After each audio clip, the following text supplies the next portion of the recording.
the Geeky Clinicians Podcast.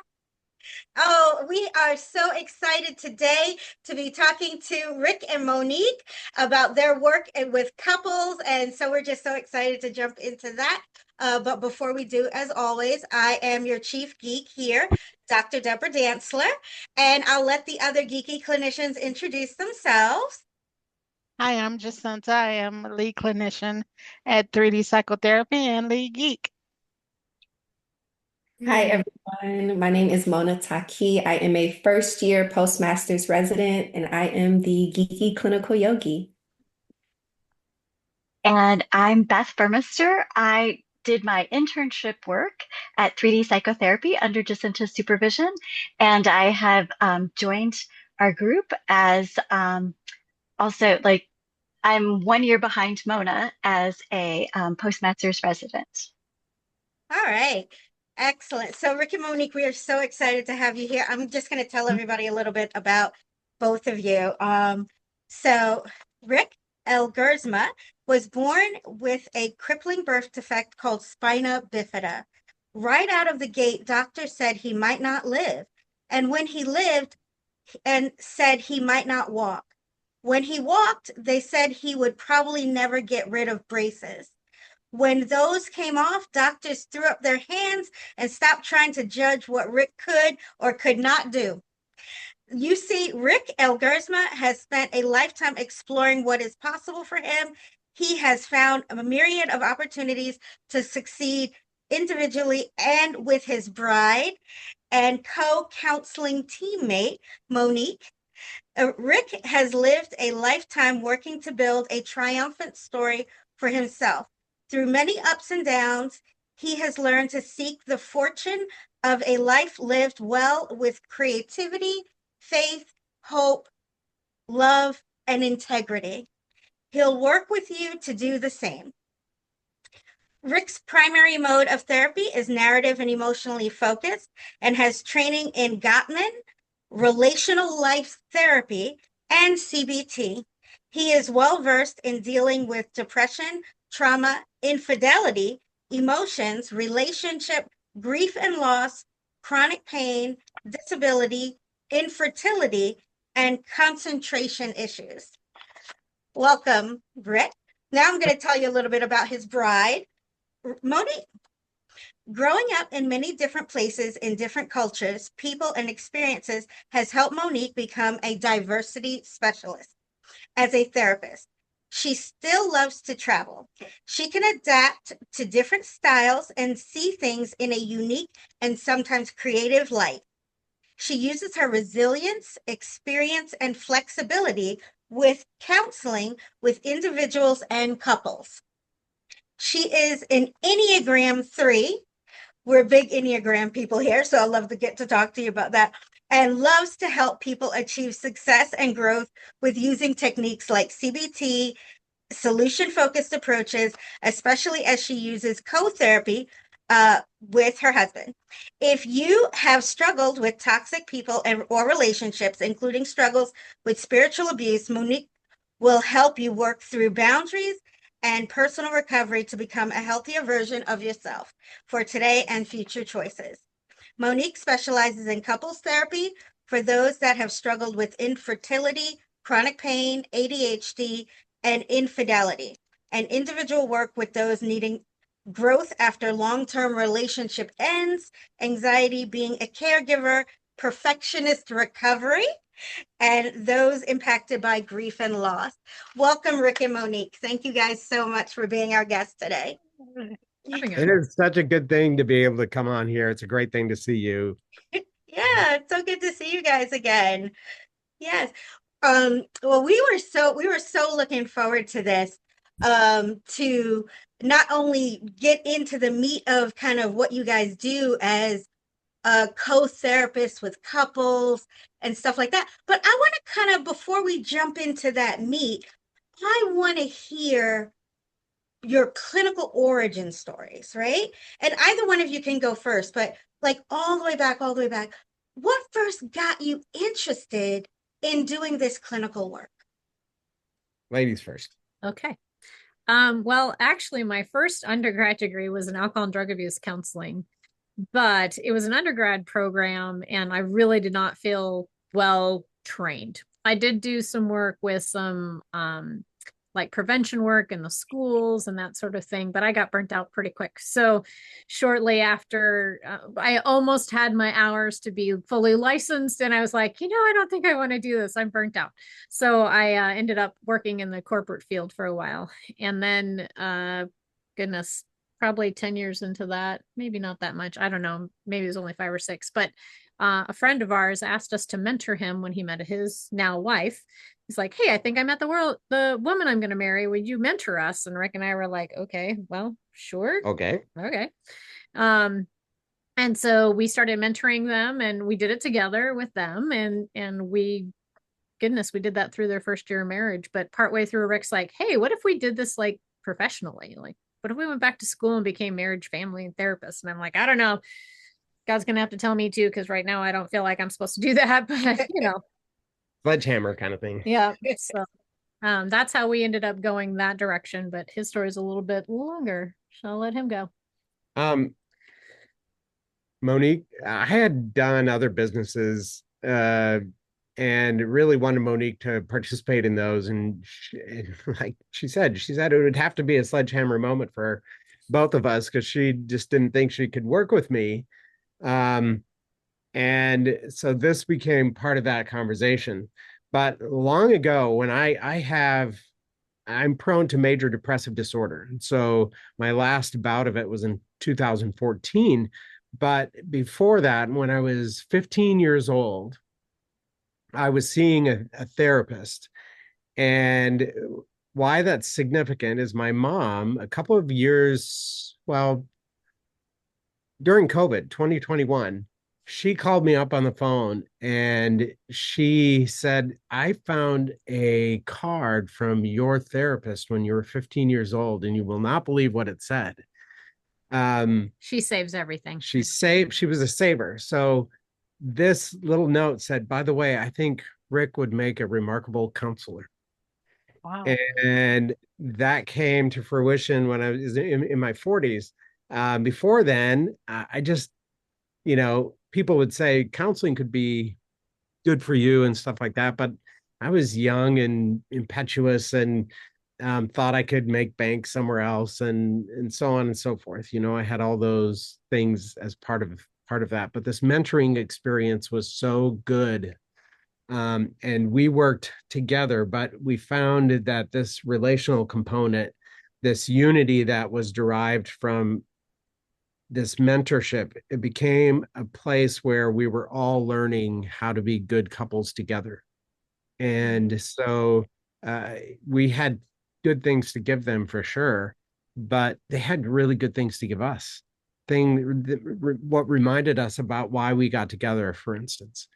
And so that's where the question came, like, we're gaining as much as they are. What if we did this? Because what was true is we've heard for decades and decades, marriage is in trouble, relationships are in trouble, 50% divorce rate, this is that, and problem. And the needle wasn't changing. That means there are a lot of people being helped in therapy, and that's good. But why isn't the needle moving? And so we decided to, are we going to move the needle? I don't know. But we said that let's do something different, because the difference might be the push on that needle is needed for decades. And so that became the impetus for not only becoming therapists, but doing this as a team.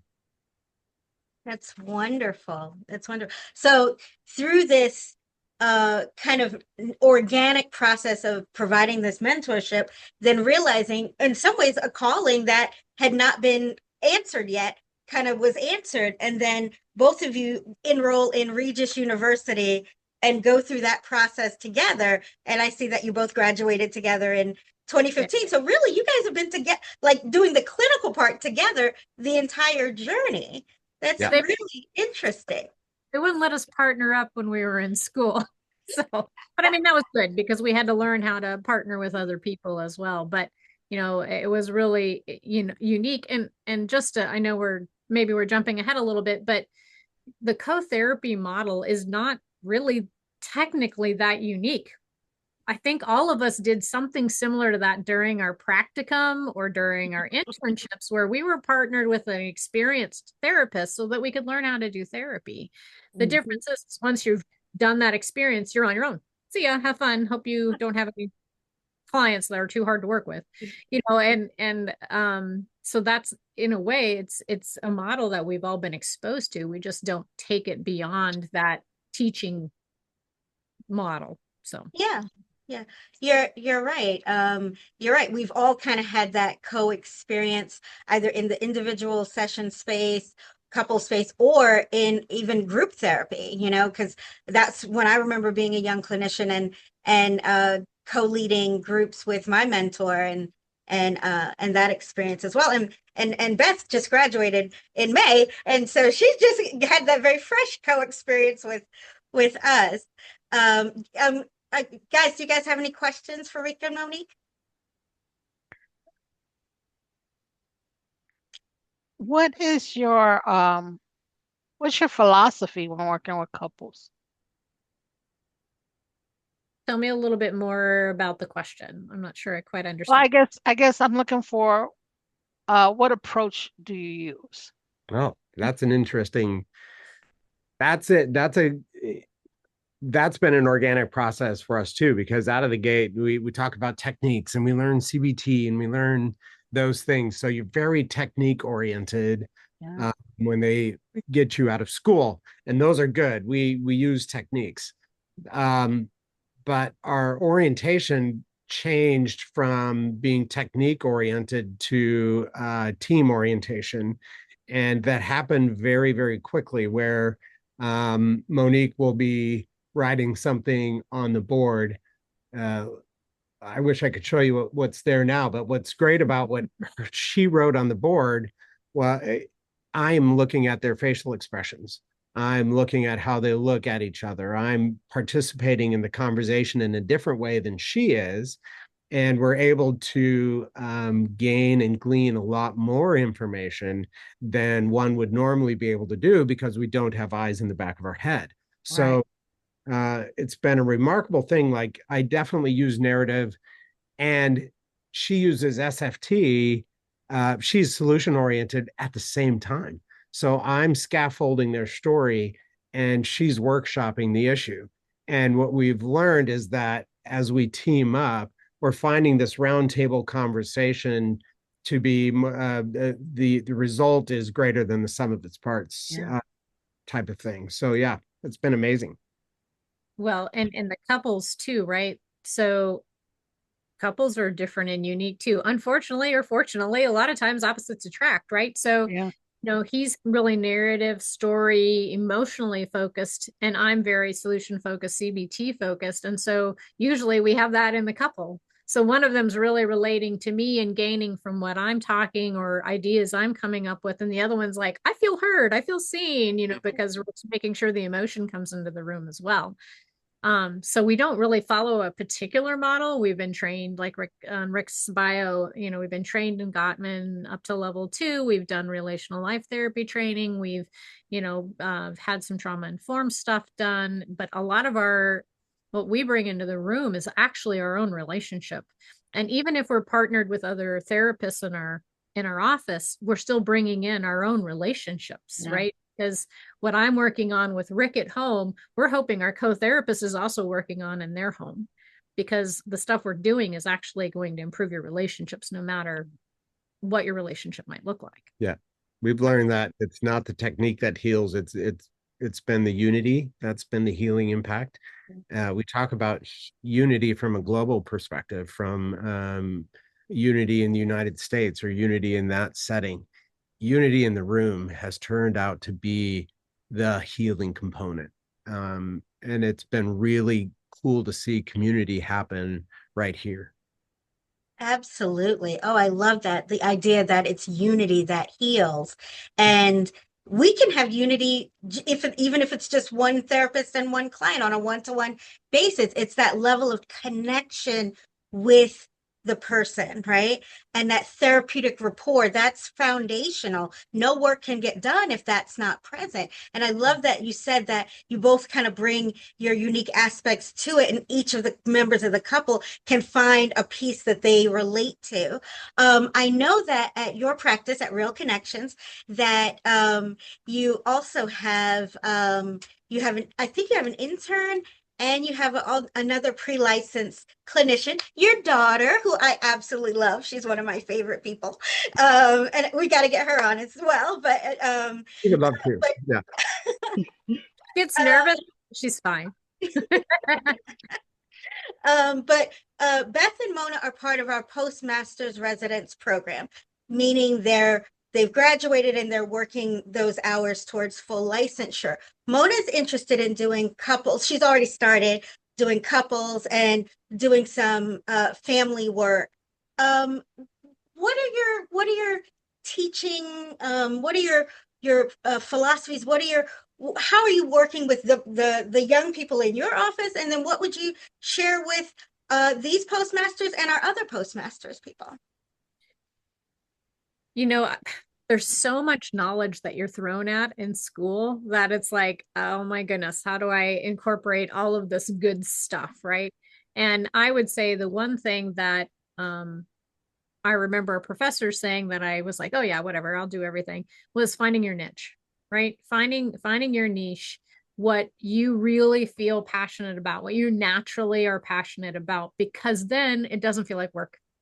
Right? Because then it's less about, because even those difficult couples then are clients, then are ones that you don't necessarily dread because it's your passion. It's what you're excited about. So, I mean, I had a professor that told me I was really good with kids, during the internship phase and some of that stuff. And then I ended up doing a lot of that, but that's not really where my heart was. I can do well with kids and I like kids, but they were draining to me.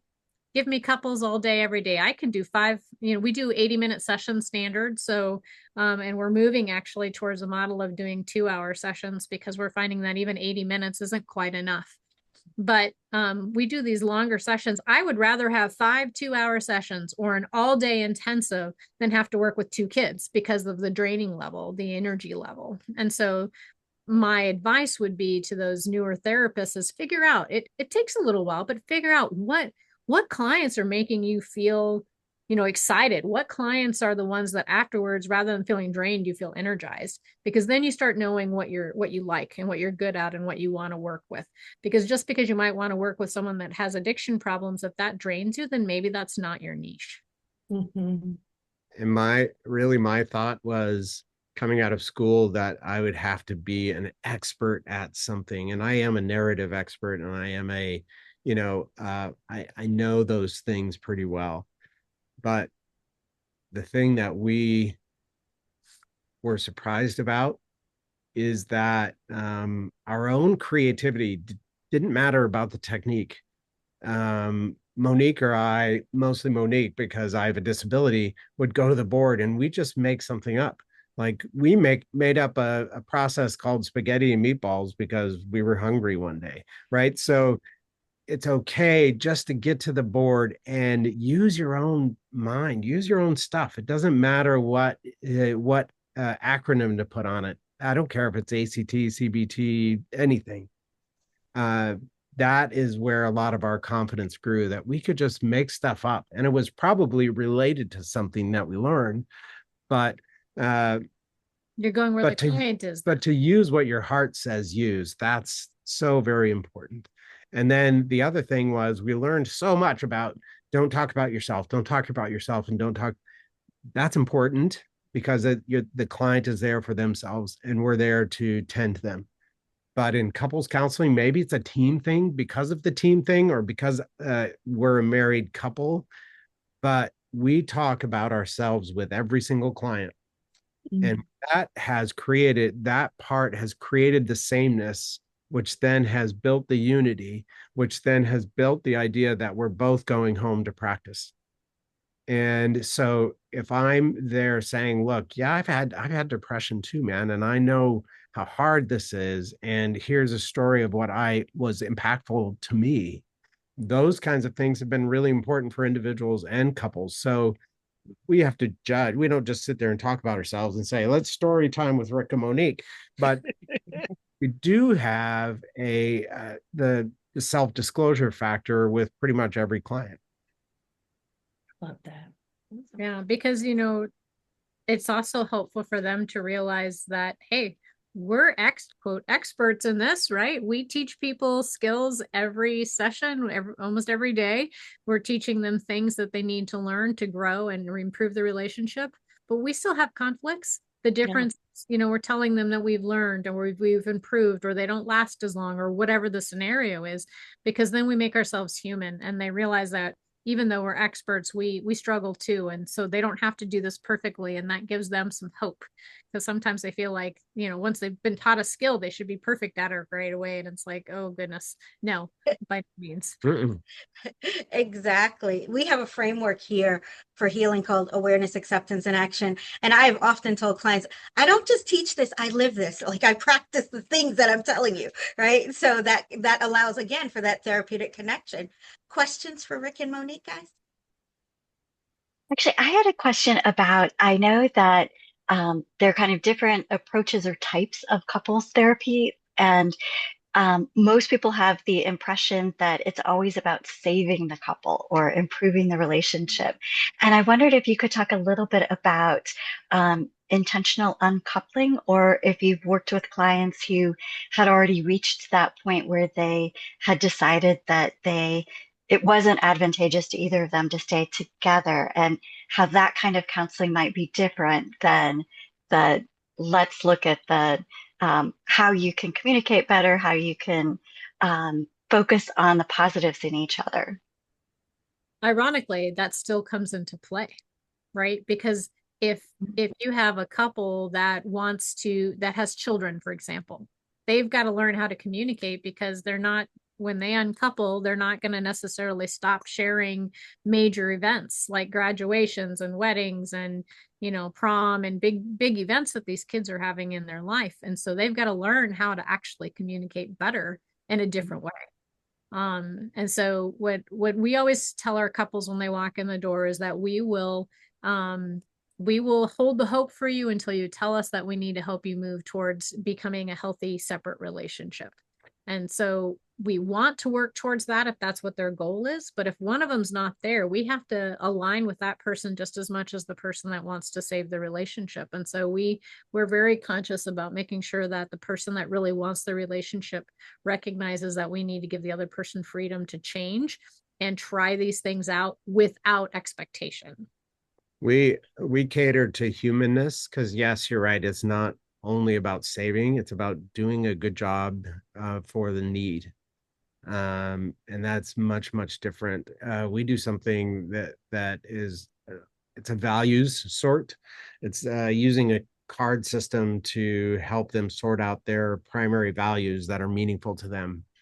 And we talk about what humanness mean, what does my personhood state, and we do the Enneagram with everyone. So we talk about the language of their personality, and then we talk about what they don't want from themselves. If they don't want meanness, if they don't want hatefulness, if they don't want spitefulness, then what kind of values can we cater to not have to live that way? That will then create a more meaningful relationship, even if the couple has broken up.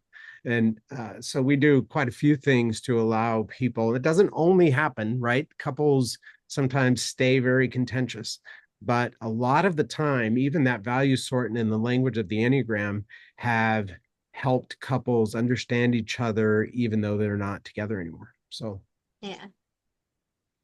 Other questions for Rick and Monique? Mona? Yes, I love how you two use the Enneagrams, because I'm just over here just taking it all in. Just as Dr. D shared, like, I'm very, very interested in this line of specialty. And I heard you talk about, Monique, you do 80-minute sessions. And so what we do at 3D Psychotherapy, we do 90-minute sessions. And I'm even noticing, like, 90 minutes, oh my goodness, it goes by so fast. And so when it comes to like the 2 hour, when you talked about like 2 hours, right? I guess I'm curious, what is your structure like within working with couples? Because there is this structure that Dr. D actually helped me with, which is like starting off gentle and kind of getting to the meat of the challenges of the dynamic within the relationship, and then like ending on a gentler note. So I guess I'm curious, what do you bring into the session? Because I also noticed that when things get heated, like what are some things that you may do or incorporate? Do you kind of ground them in breath at the beginning? Yeah, I'm just curious how the style is and the structure of the session goes. Well, a little bit, there's going to be a little bit of bias coming in here because we do the co-therapy method and you don't have that necessarily with you. But I would encourage you guys to implement that in your practice.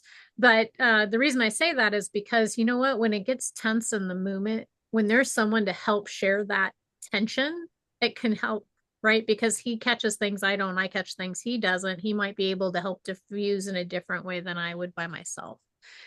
So that's part of it, but absolutely. I mean, we usually do a check-in to start the general session, you know, like what, you know, how are things going? What's going well? What's not going well? You know, did you practice, if we taught a skill, did you practice that skill during in between sessions? And if not, why not? And then we go into what would you like to focus on today? And so that often leads us into what they want to work on. But if they come back with, well, I don't know, what do you want to do? What do you want to talk about? I don't know, what do you want to talk about?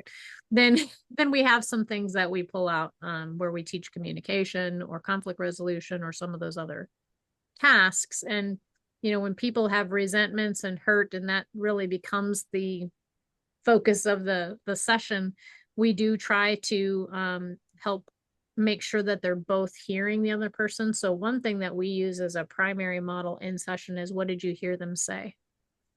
You know, reflect back what you heard. Not not what your response is. What did you hear them say? And we will stop them multiple times if they keep trying to respond rather than reflect back what they heard. And usually if we can get them to reflect back, we get a little bit more of that calmness in the session. And then we usually try to end with something like, what's something you're taking away today? What's something you learned about your partner today that you didn't know before? If you know, if that makes sense for whatever we worked on. A lot of the stuff that we do is, I could probably count in 11 years, count on 1.5 hands, sessions that got a little out of hand. Maybe 6 or 7 times did we find sessions just blow up. It has been rare, and it is almost non-existent in our world. And a lot of times we have these presets of, you know, we have contention for sure, contention. That's why they're here. They're contentious. But we rarely get the bigness, the blowout, because we really focus hard on who do I want to be? Who do I even want to be on this session? And we'll talk about that even early on in each session. If it's really contentious, if they're a couple that's burning, we talk about who do I want to be even in this session. And those kinds of early questions, we'll do breath work. We'll do some of the stuff that everyone does, but we really ask them to reflect on their own personhood. And then strive for that during a session. We'll have them walk around the room outside 3 or 4 times if they need to. We'll separate the couples. We'll separate the couple. Like, you know what? I'd like to spend some time talking with her for a little bit. Okay. And then we'll switch. So we give them the same amount of time equally, right? Like we'll let one leave for 10 minutes and we'll kind of feel them out, what's going on. Maybe they're trying to uncouple, but they're afraid to say it in session. Well, then you get that 10 minutes to find out that they're done. And then you bring the other person in. You don't tell them what the other person said, but you give them their 10 minutes to share their perspective and what they're struggling with. And then if you hear something like that, of course, you have to find out, like, are you willing to bring that up? We'll help you, but are you willing to talk about that when we come back together? And then we, you know, work through that. And if they're not, then we'll often set up an individual session with both of them so that we can get them on the same page. And we do lots of variations of joining too, because when they realize that we're also contentious sometimes, you know, we get it. If I were in your shoes, I'd feel pretty bad right now too. And in fact, it's happened in our world where Monique and I have had to go see a therapist because we were pretty angry people in our early relationship, and that kind of sameness and connection with them, especially when things start to get a little heated, has worked over and over and over again. Okay. Awesome. Yeah. Other questions? So, Rick and Monique, one of the questions that we ask our guests here on this kind of clinical journey, what has been some of your biggest challenges? Right? It could be, and it could be like on the clinical journey, could be even on the business journey of having a practice and having now a group practice. What have been your biggest challenges? For me, I'm an Enneagram 3, as we talked about, so I like to be successful and have all my poop in a group. And so I hate it when I don't have my admin stuff done or my notes done or whatever, and that just hangs over my head. And that's definitely a struggle because I want to be a good role model for my clinicians. And so, having my stuff together is definitely something that is a struggle for me, but I'm working on it and finding ways to be more successful, planning in breaks and things like that. So. Yeah, for me, from the clinical side, I think we've had huge challenges like what to do when there is a clinical diagnosis in one of them, from bipolar to narcissism. Mm-hmm. Those are borderline personality disorder. Those are things that sometimes we have to deal with. That comes into the room and becomes another person in the room. And so that's been a significant challenge because we want to be there for the couple, but at some point that person, if we personify that, has to be identified. So that's a challenge. And then on the other side, running a business, running a group practice, and being a clinician and being a good clinician at the same time, that has been a significant challenge. And so we've had to be trained. We go to entrepreneurial trainings and we go to therapy trainings, and it's difficult and tiring sometimes to balance both of them. Yes. Other questions, guys? I'm curious as to what are some common myths about couples therapy that you wish more people understood? That infidelity doesn't mean the relationship has to end. We've actually helped a lot of couples work through their why, like what happened that caused the infidelity, and repair the relationship from the foundation of, you need to pretend that other relationship doesn't exist. We need to start over with a new foundation, new relationship. We can't go back. We grieve the loss. We grieve, the past, and then we build a healthier relationship. So that's one that I think a lot of people feel like, oh, if I stay with them, then I'm stupid, and that I'm a fool because they're going to cheat on me again. And that's not always true, because if we can get to the why and repair that and figure out how to prevent that, put some healthy boundaries around it that they follow through with, then the relationship can succeed. I like that. So there's the before and after, and Yep. you're kind of going to grieve the former relationship. Mm-hmm. Yeah, I like that. Yeah, that's a big one. Another myth I think that a lot of people have is that that if you live together and then you get married, there's no difference. We have a lot of couples that have lived together 5, 6, 7 years, and they get married, and guess who comes to therapy right after that? Because somehow something's different. Yeah. I think It's hard to put a finger on it. I don't know what it is, but there's a lot of that we see. That has to be like, if you're thinking about getting married and you've been together, those P's and Q's are going to look a way different than they did when you were not married. And we don't know why. It's just become a truth. The other piece of that is a lot of couples come in who have drifted far away from each other. And a lot of people would just say, look, okay, just keep moving, move on, find another person. And if they choose to do that, so be it. But we've been able to see love return to a relationship so many times. And so what we've discovered is that while love can't be experienced right now, that at some point in our relationship, as we're working with them, they peel back a layer and they find it, like, oh, there it is. And a lot of the times we appeal to what they experienced together early on in their relationship. And at first the question is really like intellectual. Well, we were good this or that. We had fun together. No, why did you fall in love? And it doesn't matter that you don't feel that now. Why did you fall in love then? And when we can appeal to that, it's really fun to see that when that layer is revealed and there it is tucked into a corner, the explosion that happens after that of love has been a privilege to see a lot. That's awesome. So so right here you have, because I said we're big Enneagram people. You've got 3 Enneagram 7 and an Enneagram 9. Whoa. 4. He's a 4. Hey, Rick, you're a 4? Yes, so that means I'm a fellow geek. So yeah. So I was just curious, with you doing the Enneagram assessment with all of the couples, what have you noticed? Like, are there any 2 particular Enneagram styles that are better fits and some that are just like what have you guys noticed with that?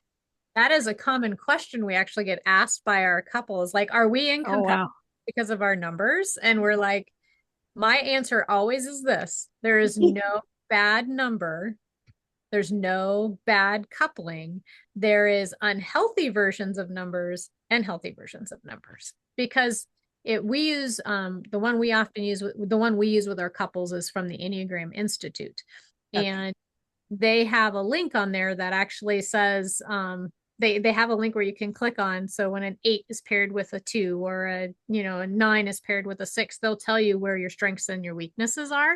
So that could be something that you can utilize with your couples, Mona, or any of the other ones if you're using them with couples. Because it talks about, okay, when you're both unhealthy, you're going to really be pulling this part out. And when you're really healthy, you're going to be forced to be reckoned with, right? And so we use it so we all have the same language when we're talking about conflict, when we're talking about connection, when we're talking about orientation to time. We help couples to recognize that some things about your partner are not going to be able to be changed because it's who they are. They can become better or healthier, but if their orientation to time, 7s have a harder time with time, right? If they have an issue with that, you have to learn, how do we create boundaries, or how do we create skills or tasks that will help that frustration for the partner, right? We actually have a lot of pairings of 9s with other people, a lot of male 9s, which has been kind of interesting. And so they want to acquiesce, and then they don't want to do the work. And so helping challenge them to become a healthier version of them and actually have an opinion or do the work or whatever can be really a good challenge. So it gives us that. They read the packets, they learn about their number. And then when we bring something in session, they're like, oh yeah, okay. Yeah, I get that now. I understand that's why I respond or that way. Or now I understand why my spouse or partner is responding in that way. We found challenges to every number, like a 7, like a lot of you, their spouse or partner will say, my 7 of a partner is like all over the place, here, there, everywhere. And it's hard to, and can't get them to commit. And there's so much frustration there. But when they recognize, and we help them recognize that that is a function of a 7's personhood, that is what has to happen for them. If they would stay in one place, they would lose a huge part of themselves. And so when they identify that about them, they begin to build empathy. Or if you're married to a 4, like she is, she sees deep, deep emotions in me. But that doesn't mean that I'm not logical, that I can't think straight, that I can't function in a good way. But I have a universe of emotion inside of me that helps me understand logic.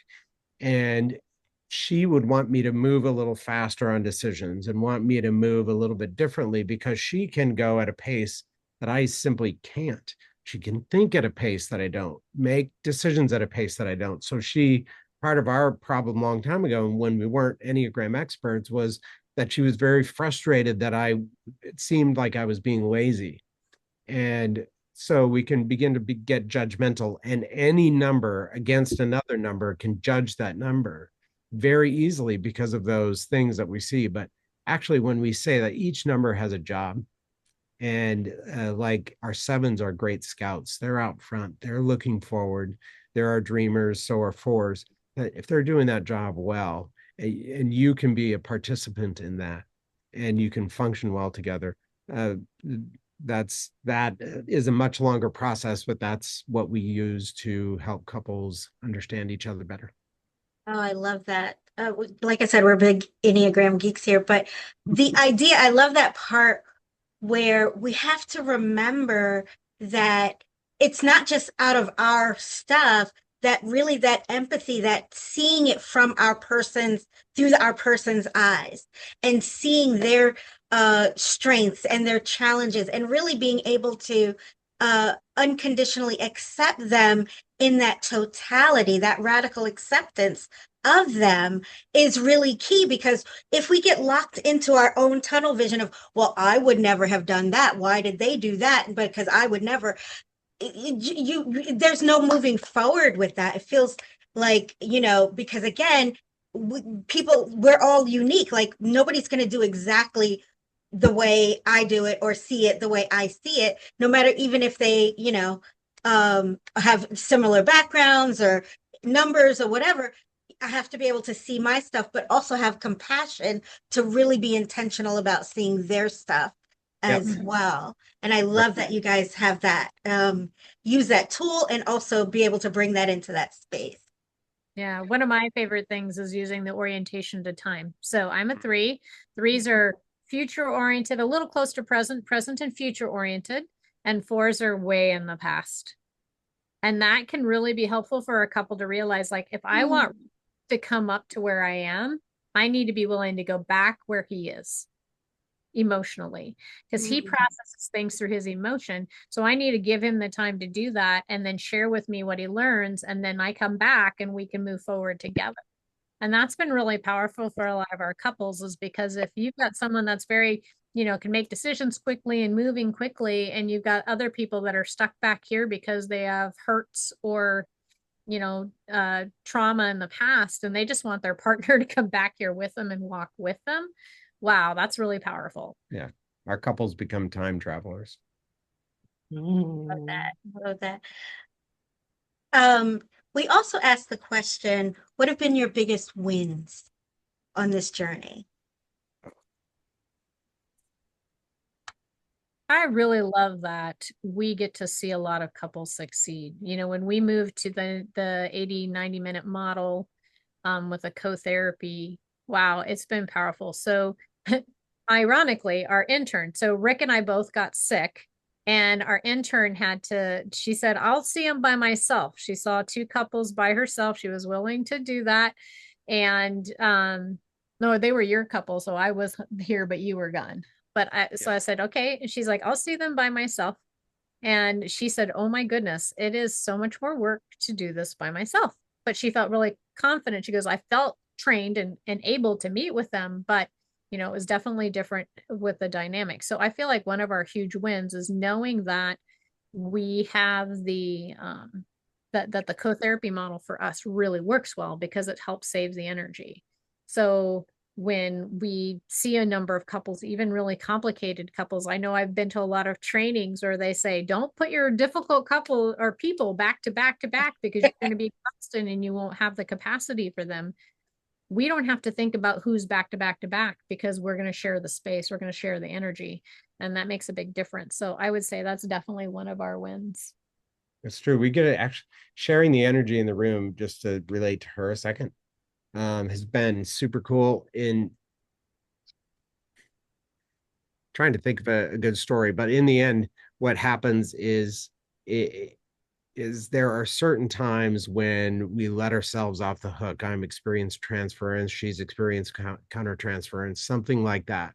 So we have our little codes. Like if I know that she's being triggered by something, which happens from time to time, or I'm getting triggered by something, I don't have to figure out on my own, calm myself down on my own, et cetera, et cetera, et cetera, like I would live and in session.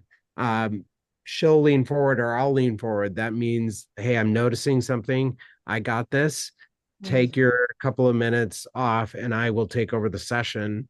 Then she will calm down or I will reassess myself for a couple of minutes. I'm paying attention. I know my way through this couple and what's going on, but we give ourselves breaks even during the session, which has been a remarkable difference. But I think for me, my biggest win is one of those awe moments. But Monique and I are a together or not at all couple.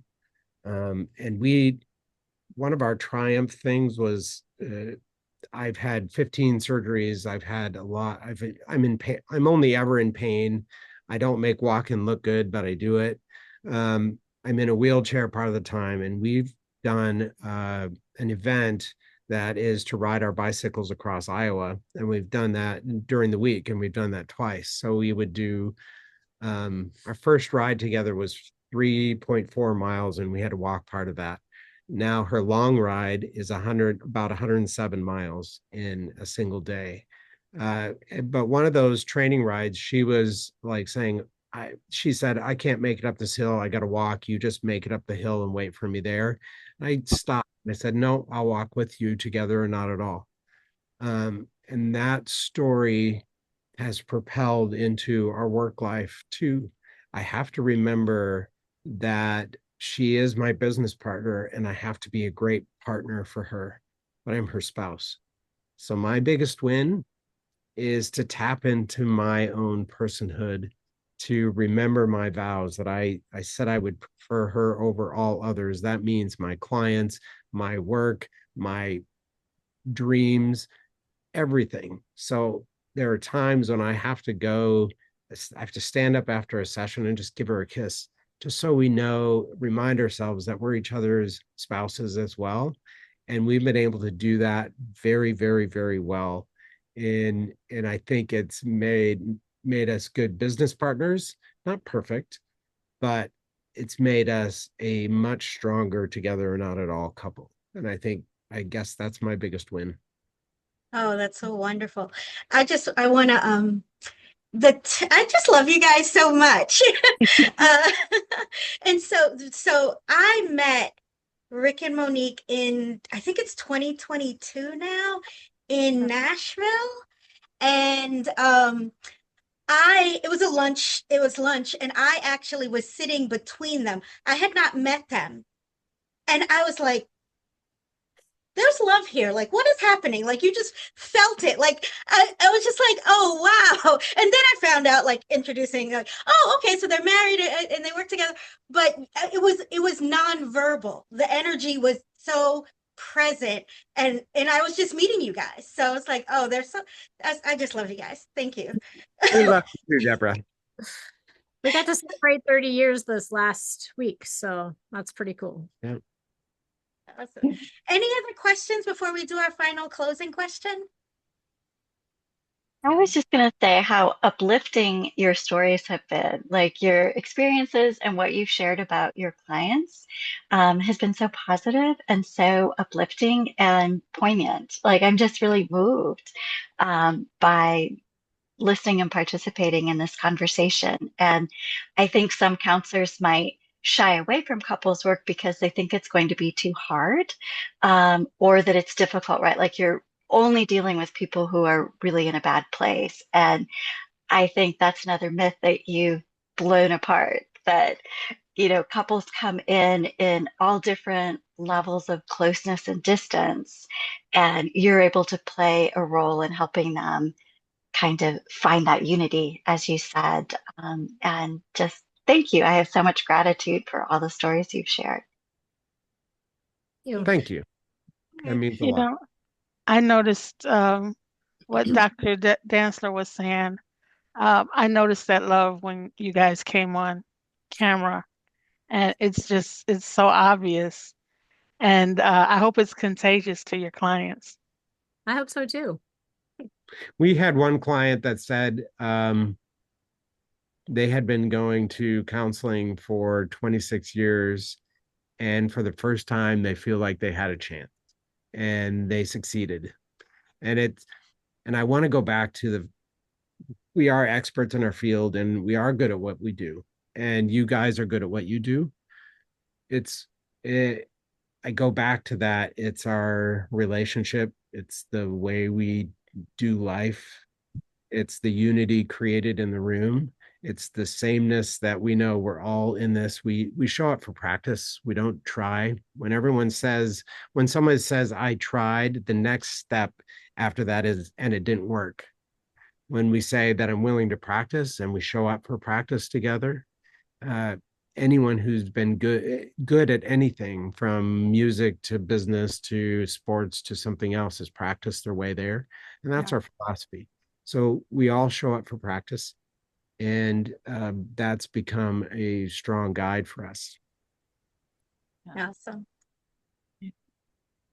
All right. So, as we ask all of our guests on the Geeky Clinicians podcast, what are your best hopes? What are your best hopes for the future of our field, for this clinical work, for couples work? What are your best hopes for the future? Well, our mission or vision, or I don't know, those statements, right, is that we want to improve the relational health of our community, because we can only influence the people around us. But if we partner and teach people how to team up and be examples and partners for relationships and practice, and they also teach their people in practice, then it just escalates. Like, one of the things we're sponsors in our local area. We sponsor a thing that's a networking event for businesses, but we talk about real connections. If you're going to do business connections, those should also be real connections. So my biggest hope and dream is that we can influence other therapists, that we can influence other couples, that we can influence businesses to be intentional about being relational. Good. Yep. Mine is similar. We want to go into other. We've had a couple of organizations ask us to help them figure out how to implement co-therapy into their structure, and that's a cool dream. But the hope is that we build on that unity, and I don't want to overuse that word, but that community that we've developed here with our couples isn't just one couple at a time. Now it's a community at a time, and I think my biggest hope is that we dare to move the needle, that we don't just depend on the way it's always been, that you guys are already extending sessions, that we shake things up, that it isn't only the technique that works. It isn't only that I'm a CBT this or I'm an RLT that. It is that if you're in there to create community with them, and that we create community together, that makes a huge difference. Awesome. Well, Rick and Monique, thank you both so much for being with us today. Thank you so much for your time. This has been so wonderful, and I've learned so much, and so many wonderful nuggets to take away. And for our viewers, if you have not already, like, subscribe, share this. You can find Rick and Monique's contact information in the show notes, and we will see you guys next time. Yeah. Thank you For having us.